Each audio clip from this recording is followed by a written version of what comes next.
The woman crouched in the dust outside Seligman, Arizona, her fingers tracing the outline of a boot print that most men would have missed entirely. And the rancher watching her felt something shift in his chest that had nothing to do with the $3,000 worth of stolen cattle she was examining evidence of. Isaac Sutherland had been tracking his stolen herd for 2 days with his best ranch hands, losing the trail repeatedly in the rocky terrain north of town. And his frustration had reached its breaking point when someone at the general store mentioned a woman who could track anything that moved. He had laughed at first, the way men did in 1884 when confronted with the idea that a woman could do something they could not. But desperation had a way of opening closed minds. Now, watching her work in the late afternoon sun, he was not laughing anymore. Penelope Edwards stood slowly, brushing the red dust from her split riding skirt, her dark hair pulled back in a practical braid that had long since given up any pretense of neatness. She was perhaps 25, with sun-bronzed skin and eyes the color of whiskey that seemed to see things invisible to everyone else. She walked 15 paces east, then knelt again, her fingers moving over the ground like she was reading words written in a language only she understood. "You lost the trail here," she said without looking up. It was not a question. Isaac removed his hat and ran a hand through his dark hair, feeling foolish. "Yesterday morning. Ground gets too hard past this point, or so my men said. Your men were wrong." She stood again and pointed northwest. "They drove them toward the canyon lands. 4 riders, maybe 5. The cattle were tired, moving slow. This was 3 days ago, maybe closer to 4. He stared at her. "You can tell all that from some disturbed dirt." She turned those amber eyes on him fully for the first time, and Isaac felt the impact of that gaze like a physical thing. "I can tell a lot more than that, Mr. Sutherland. The question is whether you want to hear it, or whether you are going to waste more time being surprised that a woman knows her business." There was no hostility in her voice, just a matter-of-fact weariness that suggested she had fought this battle too many times before. Isaac found himself liking her immediately, which was dangerous for reasons he was not ready to examine. "Work for me," he said, the words coming out more forcefully than he intended. "Name your price. I will pay it." Penelope studied him for a long moment, and he had the uncomfortable feeling she was reading him the same way she read the ground. $200 if I recover your cattle. Nothing if I do not, and I work alone." "That is nearly a month's wages for my top hand," Isaac said, though in truth he would have paid twice that. "But you will not work alone. Those men are thieves and likely armed. I am coming with you." "I do not need protection." "Maybe not, but those are my cattle, and I will be there when we find them." He crossed his arms, trying to look immovable, though something about her made him feel like he was posturing in front of someone who could see right through him. She considered this, then gave a slight nod. "We leave in an hour. Bring supplies for 3 days, maybe 4, and Mr. Sutherland, try to keep up." The challenge in her voice made him grin despite himself. "Yes, madam." An hour later they rode north from Seligman, as the sun began its descent toward the western horizon, painting the desert in shades of gold and crimson. Penelope rode a paint mare that looked as capable as its owner, and she set a pace that was steady without being punishing. Isaac rode alongside her on his bay gelding, very aware that she was leading them through terrain where he had lost the trail completely. "How did you learn to track like this?" he asked after they had ridden in silence for the better part of an hour. She did not answer immediately, her eyes scanning the ground ahead even as they moved. "My father was a scout for the army. He taught me before he died. I am sorry.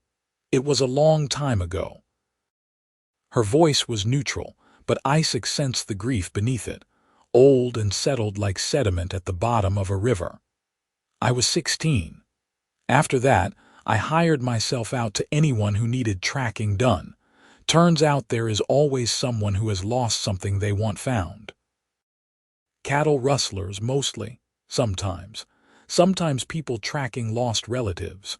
Once a woman hired me to find her husband who had run off with another woman. I found them in Flagstaff. A slight smile crossed her face. She paid me, then shot him in the foot.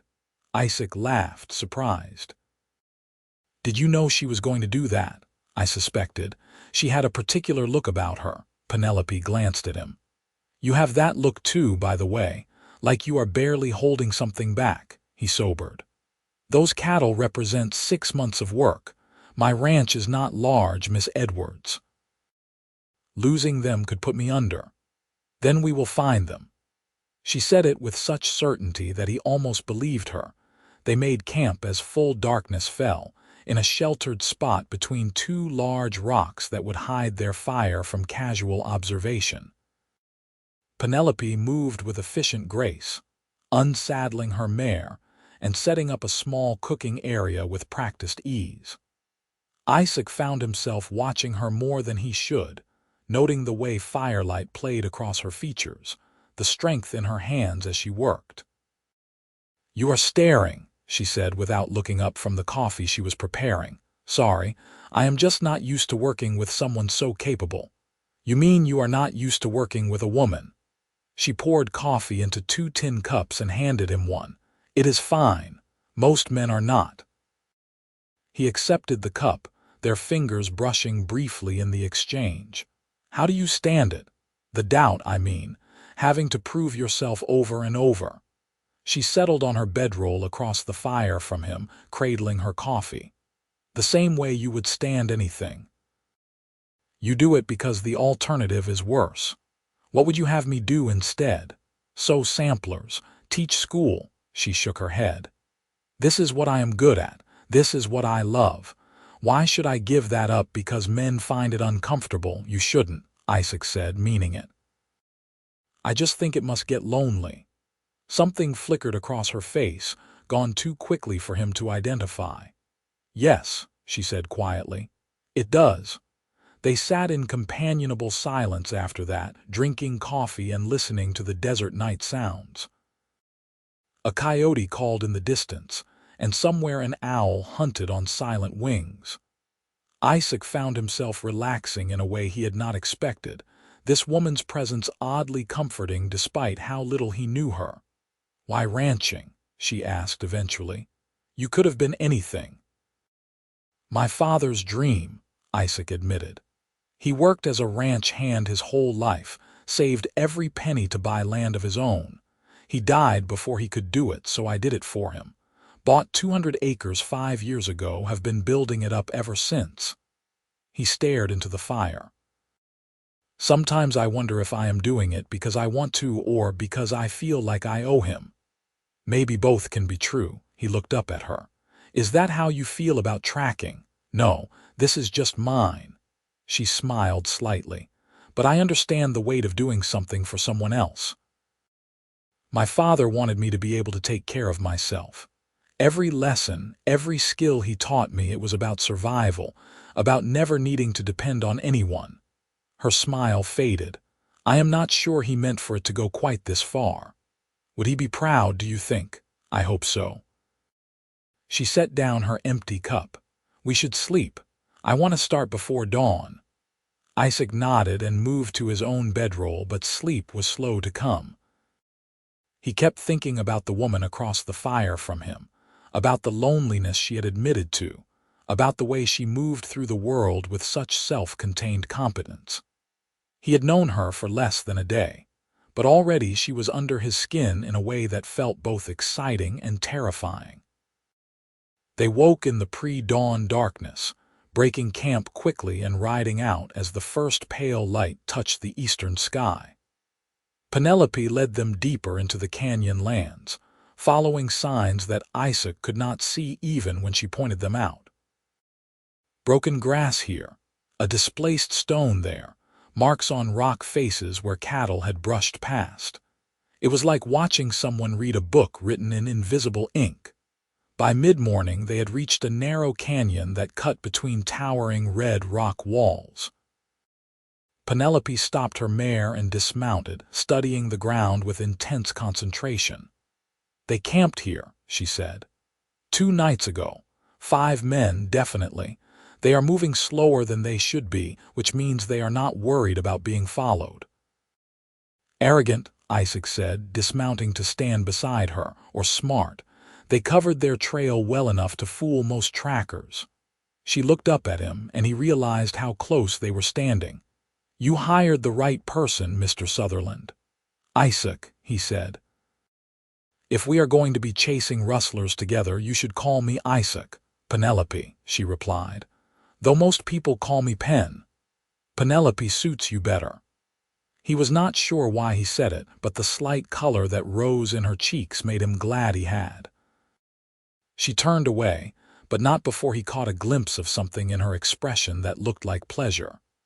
"We should keep moving. We are maybe half a day behind them now." They rode through the canyon and out into a high desert plateau, following a trail that wound between juniper and sage. The sun climbed higher, the heat building, and Isaac found himself grateful for the water Pen had insisted they bring.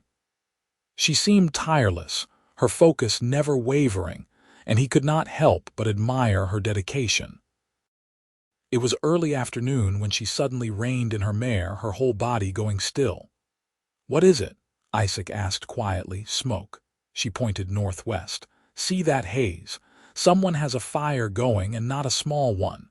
The rustlers, maybe, or it could be someone else entirely." She chewed her lip, thinking. "We need to get closer, but carefully. If it is them, we do not want to spook them into running." They left the horses tied in a sheltered spot and continued on foot, moving quietly through the scrub brush. Pen moved like she was part of the landscape, making no sound, leaving no trace. Isaac did his best to follow her example, though he felt clumsy in comparison. The source of the smoke turned out to be a small box canyon with a narrow entrance. Pen and Isaac crawled to the rim and looked down into a natural corral where Isaac's cattle were milling about, looking tired and stressed. 5 men sat around a fire, passing a bottle between them and laughing. "Those are definitely my cattle," Isaac whispered, anger building in his chest. "And those are definitely rustlers," Pen replied. "The question is how we get your cattle back without getting ourselves killed. We could ride into Seligman for the sheriff, but that is a full day there and back. These men could move on before we returned." Pen was silent for a moment, her eyes assessing the canyon below. "There is another way. The canyon has 2 exits, one we can see from here and one on the far side. I saw it on the way up. If we could spook the cattle into running, they would take the far exit. It slopes down toward better grazing land, which is where they would naturally want to go. And the rustlers would have to choose between chasing the cattle or dealing with whoever spooked them. If they chase the cattle, we follow and pick them off one by one as they scatter. If they come after us, we have the high ground and better cover." She looked at him. "It is a risk either way." "I trust your judgment," Isaac said, and realized he meant it completely. They spent the next hour circling around to opposite sides of the canyon, Pen taking the position where she could start the stampede while Isaac waited near the far exit to turn the cattle in the right direction once they got moving. His heart was pounding as he waited, rifle ready, very aware that this could go wrong in a dozen different ways. The sound of a gunshot echoed through the canyon, followed by Pen's voice raised in a yell.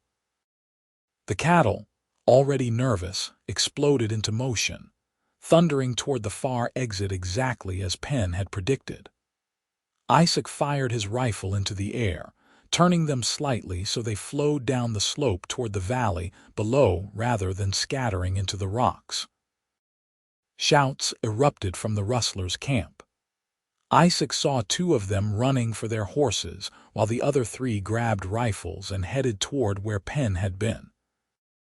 His chest tightened with fear for her, but then he saw her riding hard along the canyon rim, already clear of danger and moving to circle around behind the fleeing cattle. One of the rustlers on horseback spotted Isaac and turned toward him, raising his rifle. Isaac spurred his horse into motion, ducking low as a shot whizzed past his head. He returned fire, not trying to hit the man but to discourage pursuit, then raced after the cattle herd. The next hours were chaos. The cattle spread out across the valley, and Isaac and Penn worked frantically to bunch them together and keep them moving south toward Seligman. The rustlers pursued for a while, but their hearts were not in it. They had lost their prize and knew it, and eventually they gave up and disappeared back into the canyon lands. By the time the sun was setting, Isaac and Penn had the cattle moving in a loose herd toward home, both of them exhausted but triumphant. They made camp with the cattle settled nearby, too tired to go further. "We did it," Isaac said, staring at the herd in something like disbelief. "We actually did it." Penn smiled, and it transformed her face from merely pretty to genuinely beautiful. "Did you doubt me?" "Not for a second." He moved closer to her, emboldened by adrenaline and relief, and something deeper he was starting to recognize. "You are extraordinary, Penelope Edwards. I hope you know that." She looked up at him, her expression suddenly vulnerable. "I am just doing what I am good at." "No. You are doing what most people could not do even if they trained for years. You are brilliant and brave, and I am in awe of you." The words tumbled out before he could stop them, but he found he did not want to take them back. "Isaac." His name was barely a whisper. "You barely know me." "I know enough. I know you are the most capable person I have ever met. I know you make me laugh. I know that I have spent the last 2 days wanting to know everything about you, wanting to hear your voice, wanting to see you smile." He reached up and gently brushed a strand of hair from her face. "I know that frightens you, and I understand why, but I need you to know it anyway." For a long moment she just looked at him, emotions warring across her face. Then she stepped back, wrapping her arms around herself. "I do not do this. I do not let people close. It only ever ends in disappointment." "What if it did not have to? You do not understand. Men say they admire what I do, but they never really mean it. They want me to give it up to be something smaller, something that fits into their idea of what a woman should be. I will not do that, Isaac. Not even for you." The pain in her voice made his chest ache. "I am not asking you to. I am asking you to let me stand beside you exactly as you are. You say that now. And I will say it tomorrow and the day after that, and every day you will let me." He held out his hand. "Pen, I am not your father trying to prepare you for a hard world. I am not some man who wants to tame you or change you. I am just someone who sees you, really sees you, and wants to know you better." "Is that so terrible?" She stared at his hand like it was a trap. Then, slowly, she reached out and took it. Her fingers were warm and rough from hard work, and they fit perfectly into his. "I do not know how to do this," she admitted quietly. "Neither do I. We will figure it out together." She squeezed his hand once, then let go, but something had shifted between them. A wall had come down, just slightly, just enough to let possibility in. They drove the cattle back to Isaac's ranch the next day, arriving to the cheers of his ranch hands who had assumed the herd was lost forever. Isaac paid Penn her $200, which she accepted with quiet dignity, and then he asked her to stay for dinner. "I should get back to Seligman," she said, though her tone was uncertain. "One meal. Please. You have earned it, and my cook makes the best stew in Arizona." He smiled. "Besides, we still have things to talk about." She stayed. They ate in Isaac's modest ranch house, sitting across from each other at a wooden table worn smooth by years of use. The stew was indeed excellent, and Penn ate with the appetite of someone who had spent days in the saddle. Isaac found himself memorizing small details about her. The way she tilted her head when she was thinking, the tiny scar on her left hand, the way her eyes softened when she was amused. "Tell me about your father," he said as they lingered over coffee. Pen was quiet for a moment. "He was a good man. Stern, but fair. He lost my mother to fever when I was 8, and after that it was just the two of us. He was stationed at different forts across Arizona and New Mexico, and I went with him. Learned to ride, to shoot, to track. He said the frontier was no place for soft women, that I needed to be strong." She smiled sadly. "I do not think he realized he was training me for a life that would be very difficult in its own way." "Do you ever regret it? The path you chose?" "No, but I wish it were easier. I wish people did not look at me like I am some kind of curiosity or threat." She met his eyes. "You do not look at me that way, because you are neither. You are just a woman who is excellent at her job. Just," he laughed. "You know what I mean. You are extraordinary at your job. But you are also just a person, like anyone else. You deserve to be treated with respect and dignity, not gawked at or dismissed. Most men do not see it that way. Then most men are fools." He reached across the table and covered her hand with his. "Stay, Pen. Not forever, not even for long if you do not want to, but stay another day. Let me show you the ranch properly. Let us see if this thing between us has any substance."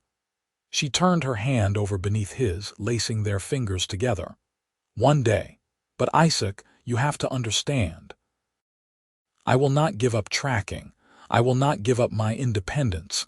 If that is a problem, we should end this now before either of us gets hurt." "It is not a problem. I promise you, it is not a problem." She stayed.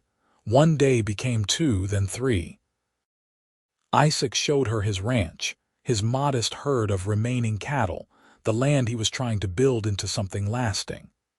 She walked beside him through it all, asking questions, offering observations, and slowly, gradually, relaxing in his presence. On the evening of the 3rd day, they sat on the porch of his ranch house watching the sun set over the distant mountains. The sky was ablaze with orange and purple, and the air had that particular quality of peace that comes at the end of a good day. "I have to leave tomorrow," Penn said. "I have another job waiting in Flagstaff, a merchant whose shipment went missing on the way from Santa Fe." Disappointment settled heavy in Isaac's chest, but he nodded. "I understand. Will you come back?" "I do not know." She turned to look at him. "This scares me, what I feel when I am with you. I am not used to wanting to stay anywhere. I know. But Penn, I have to tell you something, and I need you to hear me out before you run." He took a breath. "I am falling in love with you. Maybe I already have. I know it has only been a few days, but there it is.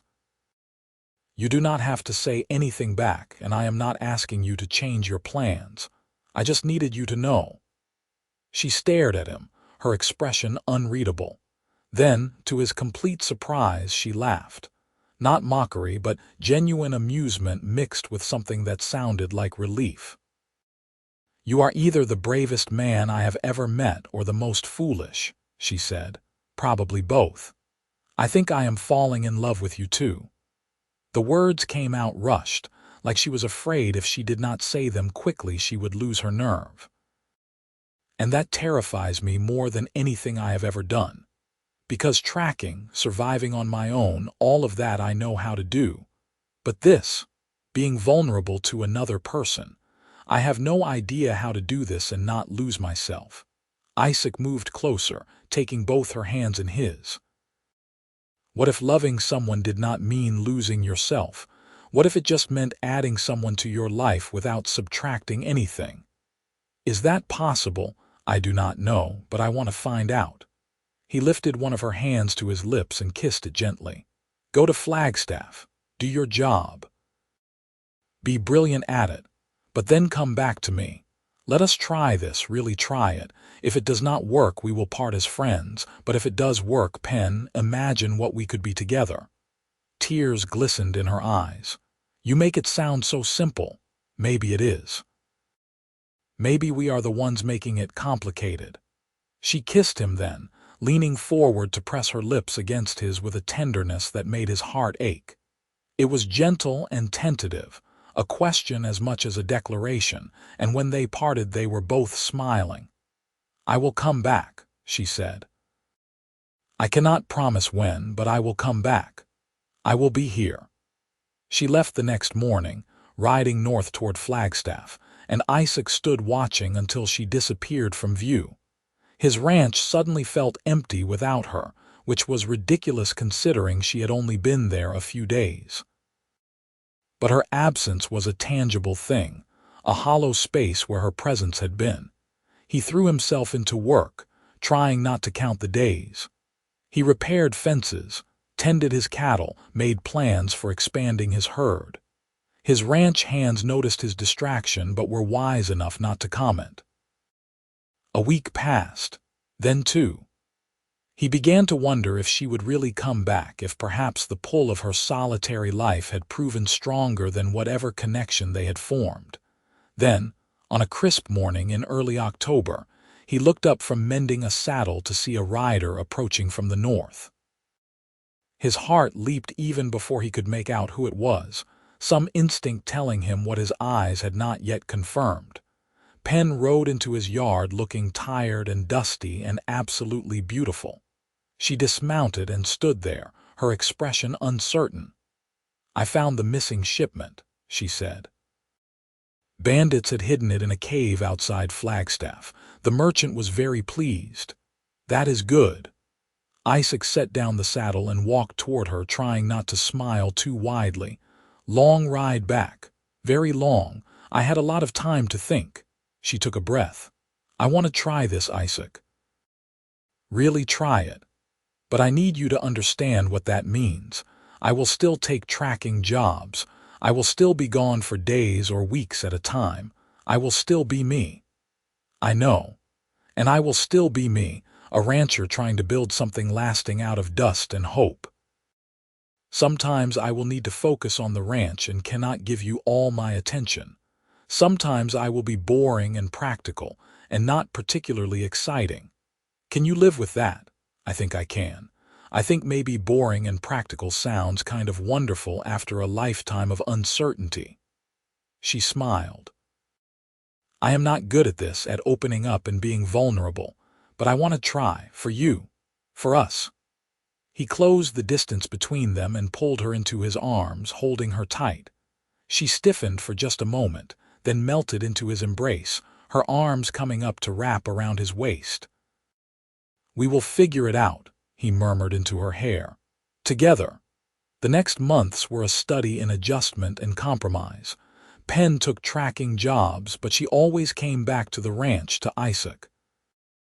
He learned to live with her absences, to trust that she would return, and she learned to let herself be part of something bigger than just her solitary existence.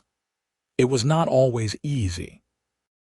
There were arguments about her taking dangerous jobs, about his tendency to worry, about how to balance two very different lives into something that worked for both of them.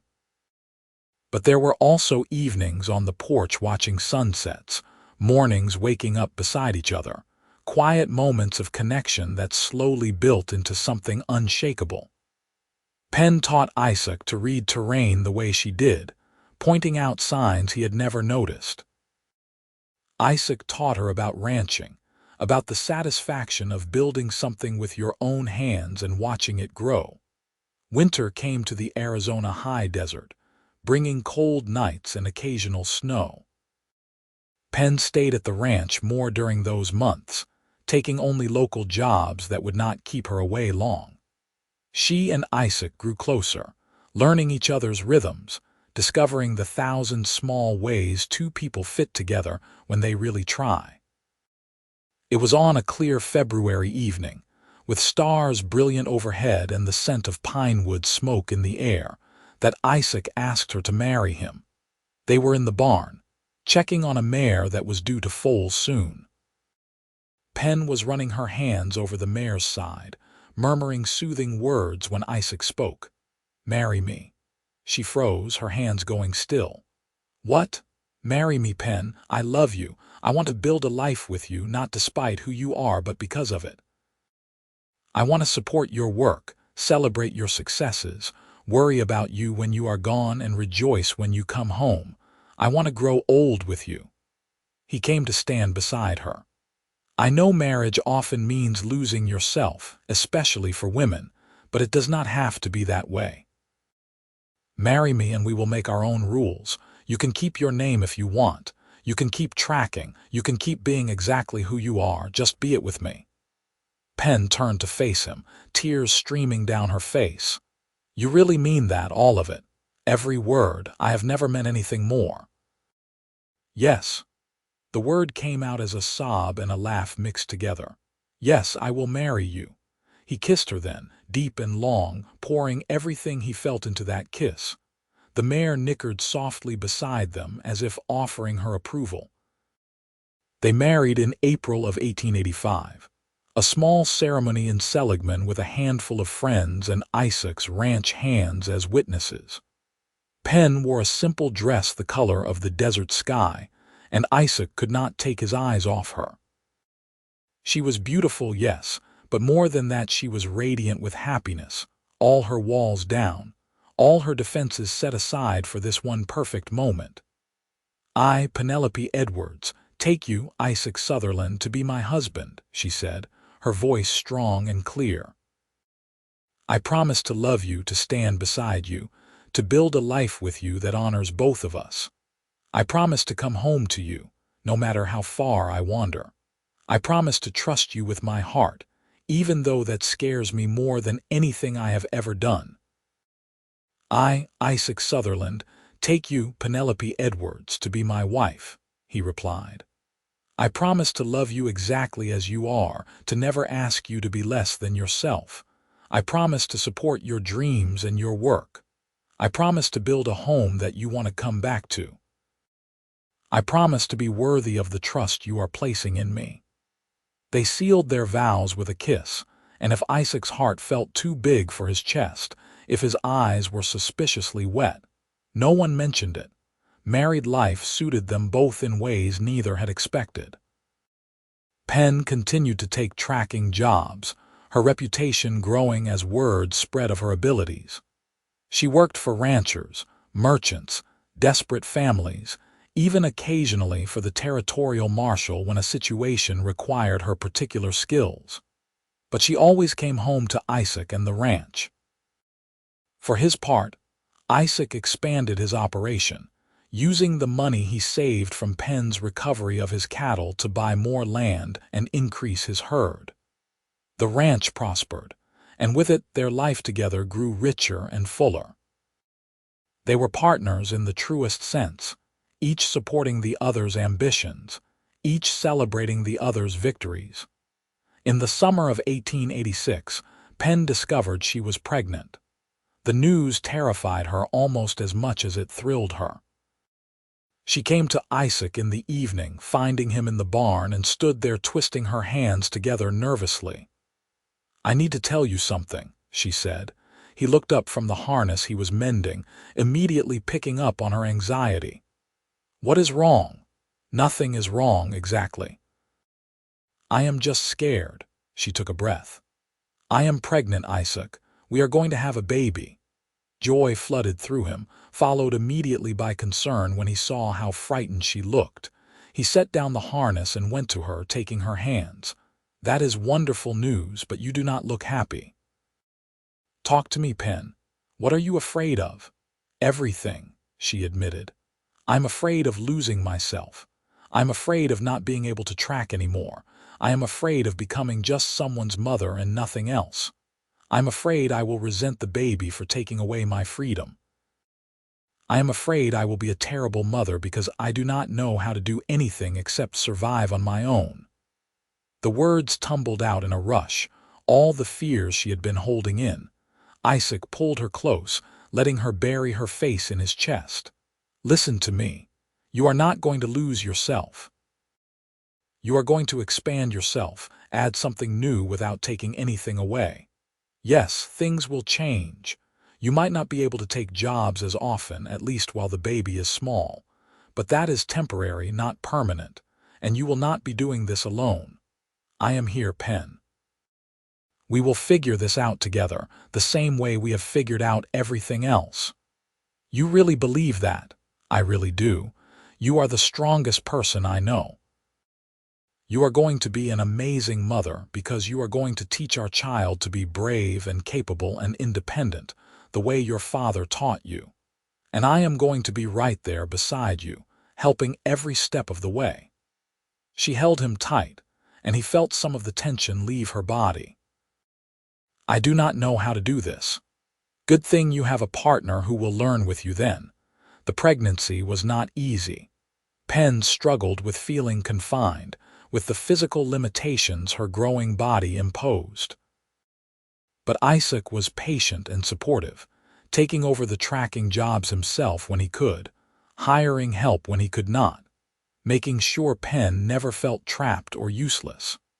Their son was born in February of 1887, on a cold, clear night with stars blazing overhead. The labor was long and difficult, and Isaac stayed with Pen throughout, holding her hand, encouraging her, refusing to leave even when the midwife suggested he might be more comfortable elsewhere. When the baby finally arrived, squalling and red-faced and perfect, Isaac placed him in Pen's arms with trembling hands. "He is beautiful," he said, tears running unashamedly down his face. Pen stared at her son with an expression of wonder. "He is so small. He is perfect. Just like his mother." They named him Matthew, and he became the center of their world without displacing anything that had come before. Pen discovered, to her surprise, that she loved being a mother. It was different from tracking, but no less challenging, no less rewarding. She took to it with the same fierce competence she brought to everything else. Isaac proved true to his word, sharing the childcare equally. He changed diapers, walked the floor with a fussy baby, learned to cook because Pen was exhausted. They were partners in this too, figuring it out together. When Matthew was 6 months old, Pen took her first tracking job since his birth. It was just a short one, only 2 days away, helping a local rancher find some missing horses. But leaving was harder than she expected, and she returned home earlier than planned, driven by an urgent need to see her son and husband. "I missed you," she told Isaac that night as they lay in bed with Matthew asleep in his cradle nearby. "Both of you." I was doing the job, and all I could think about was getting home. Isaac kissed her forehead. "Is that a bad thing?" "No, just different. I used to love being out on the trail alone, just me and the wilderness. Now I love coming home even more." She laughed softly. "I never thought I would be that person." "You are not that person. You are just a person who has found something worth coming home to. There is a difference. I love you, you know. I do not say it enough, but I do. You gave me something I did not know I wanted, a place to belong that does not require me to be anything other than myself." "You gave me the same thing," Isaac replied. "You made me believe that I could have both my ranch and a partner who was my equal. You made me better, Pen." The years flowed past like water. Matthew grew into a sturdy, curious boy with his mother's eyes and his father's steady temperament. Pen returned to tracking work, taking jobs regularly but always coming home, always making sure her family knew they were her priority. The ranch continued to prosper, and Isaac built them a larger house to accommodate their growing life. In 1889, their daughter was born, a fierce little thing with dark hair and lungs that could wake the dead. They named her Sarah, and she proved to be even more strong-willed than her mother. Matthew adored his baby sister, appointing himself her protector from the moment she arrived. Pen juggled motherhood and tracking with the same determination she brought to everything. Some months she was home more, some months she traveled more, but she always found the balance that worked for her family. Isaac supported her completely, never complaining about the time she was gone, always welcoming her home with love and gratitude. On their 5th wedding anniversary, they sat on the porch of their home watching the sunset while the children played in the yard. Matthew was teaching Sarah to identify animal tracks in the dirt, and Penn smiled at the sight. "He is just like you," Isaac observed. "He is like both of us," Penn corrected. "He has your patience and kindness. And your skill. Did you see him tracking that rabbit yesterday? He is barely 5 and he is already better than most grown men." Penn leaned against Isaac's shoulder, contentment settling over her like a warm blanket. "I never imagined this, you know. A family, a home, feeling like I belonged somewhere. I thought I would spend my whole life wandering alone. Any regrets? Not a single one. You gave me everything I did not know I needed, Isaac. You gave me roots without taking away my wings. You did the same for me. I was so focused on building something permanent that I forgot to actually live. You taught me to take chances, to see wonder in the world, to be brave enough to love fully." He kissed the top of her head. "You are my greatest adventure, Penelope Sutherland." She laughed. "I kept my name, remember, force of habit. Penelope Edwards then. My brilliant, beautiful, infuriating wife. Better."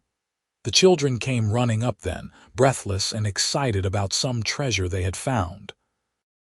Penn and Isaac listened to their enthusiastic explanation, exchanging glances over their heads that spoke of shared joy and shared exhaustion and deep, abiding love. The years continued to be good to them. The ranch grew into one of the most respected operations in that part of Arizona, known for the quality of its cattle and the integrity of its owner. Penn's reputation as a tracker became legendary, sought after by people from all over the territory. She worked until she was well into her 40s, only gradually scaling back as she wanted to spend more time with her children and eventually her grandchildren. Matthew grew into a fine young man who combined his mother's tracking skills with his father's love of ranching. He took over more of the ranch operations as Isaac aged, proving himself a capable and innovative manager. Sarah grew into a spirited woman who became a teacher, dedicated to educating the children of ranchers and miners and everyone in between. In 1901, on a warm spring evening, Penn and Isaac sat on the porch of the home they had built together, watching the sunset paint the sky in shades of fire. They were older now, silver threading through their hair, lines mapping their faces. But their hands were still intertwined, their connection as strong as it had been that first day in the dust outside Seligman. "You remember when you asked me to work for you?" Penn asked. "When you said you would pay any price?" Isaac smiled. "I remember. You scared me half to death, so competent and sure of yourself. I was terrified, not of the tracking, but of you, of the way you looked at me like I was something precious instead of something strange. You were precious. You are precious. I know that now. It took me a long time, but I know it now." She squeezed his hand. "Thank you for being patient with me, for giving me time to learn how to be loved. Thank you for taking the chance, for coming back to me when you could have kept running." They sat in companionable silence as the stars began to emerge overhead, the same stars that had watched over them for nearly 20 years of marriage. Matthew was in the barn with his own young family now, his son helping him tend the horses. Sarah was in town teaching evening classes to adults who wanted to learn to read. The ranch was quiet and peaceful, exactly as it should be. "I would do it all again," Penn said suddenly. "Every moment, every choice, every fear and triumph. I would choose you again every single time." "Good," Isaac replied. "Because I would choose you too. Best decision I ever made, asking you to name your price." "What did you think I would ask for? Back then when you made that offer, honestly, I had no idea, but I knew I needed you and I was willing to pay anything to have your help." He turned to look at her, his eyes still bright despite his age. "I got so much more than help, though. I got a partner, a love, a life beyond anything I could have imagined." "Smooth talker," she teased. "Only with you." They stayed on the porch long into the night, talking and laughing and remembering. They spoke of the early days, of the fear and excitement and uncertainty. They remembered Matthew's birth, Sarah's first words, 1,000 small moments that had woven together into a life. As the years moved forward, they grew older together with grace. Isaac's hands, once so strong, became gnarled with arthritis, but Pen would sit with him in the evenings and massage them gently.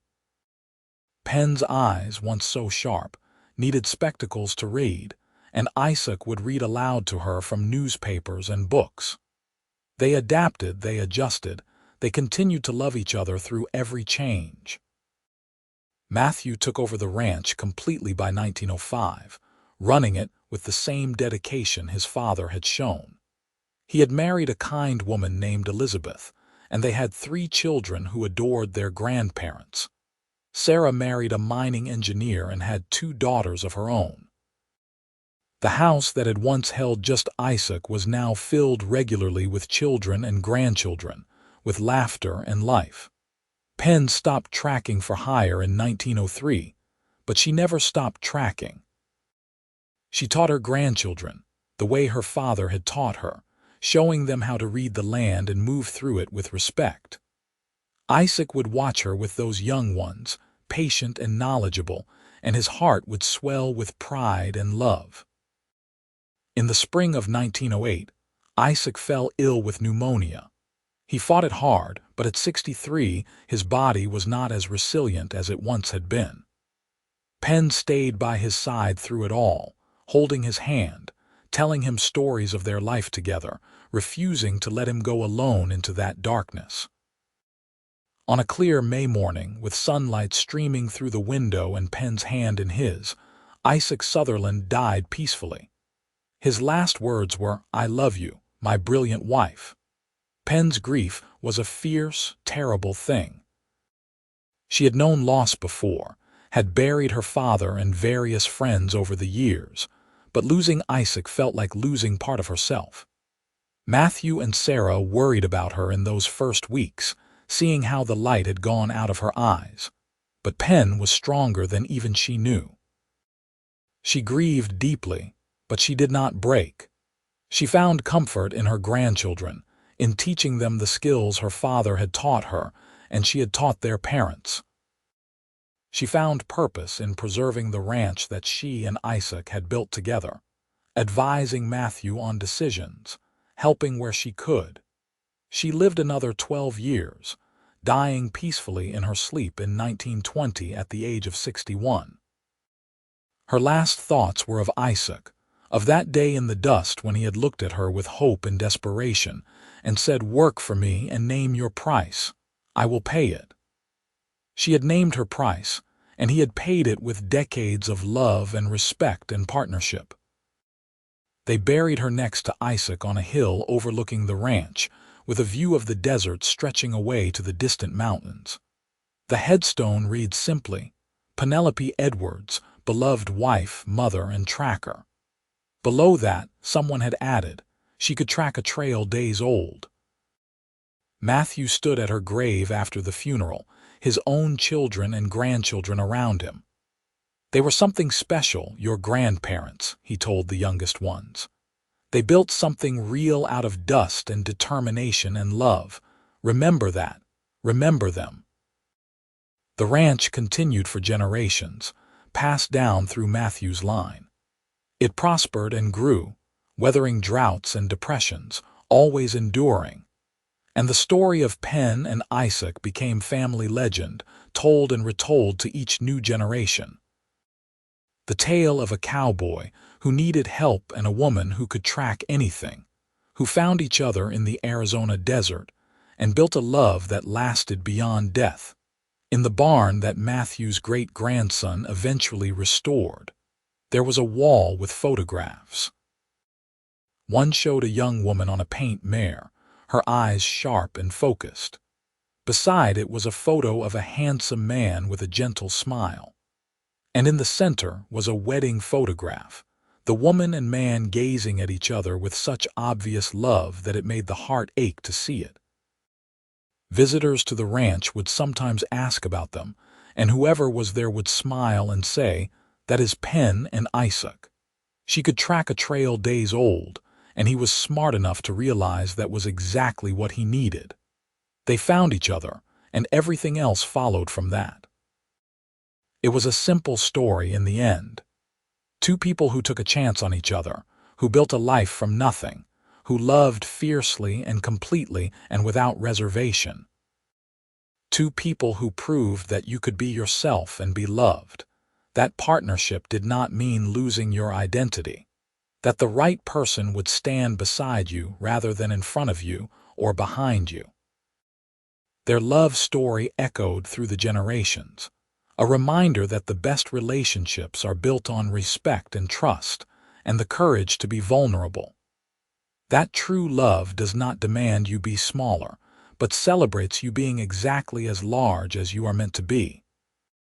The desert winds still blow across that ranch in Arizona, carrying whispers of the past.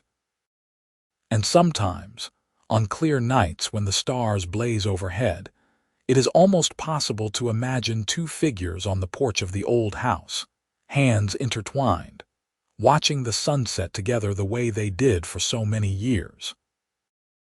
A cowboy and a tracker, a man and a woman, two souls who found each other against all odds and held on tight. Their story is not unique in the broad strokes. People have been falling in love since the dawn of time, building lives together, facing challenges as partners. But in the specific details, in the particular way Pen and Isaac navigated their world, in the respect they showed each other and the love they nurtured through decades, their story was entirely their own. And that, in the end, is all any of us can hope for. To find someone who sees us, really sees us, and loves what they find. To build something lasting with another person while still remaining wholly ourselves. To face the world as partners, united but not diminished. Pen and Isaac Sutherland did that. They did it in the harsh beauty of the Arizona desert in the waning days of the Old West. They did it despite social conventions that said a woman could not be a tracker and maintain her femininity. They did it despite doubters who said their relationship could not last. They did it because they chose each other every single day for nearly 20 years of marriage and beyond. The ranch still stands, a testament to their hard work and determination. The stories still circulate, told by their descendants with pride. And somewhere in the Arizona desert, perhaps their spirits still ride together, Pen on her paint mare and Isaac on his bay gelding, tracking trails that only they can see, their love as eternal as the land they called home. That is the legacy they left behind. Not just a successful ranch or a family line, but proof that love can triumph, that two people from different worlds can build a bridge between them, that partnership and independence are not mutually exclusive.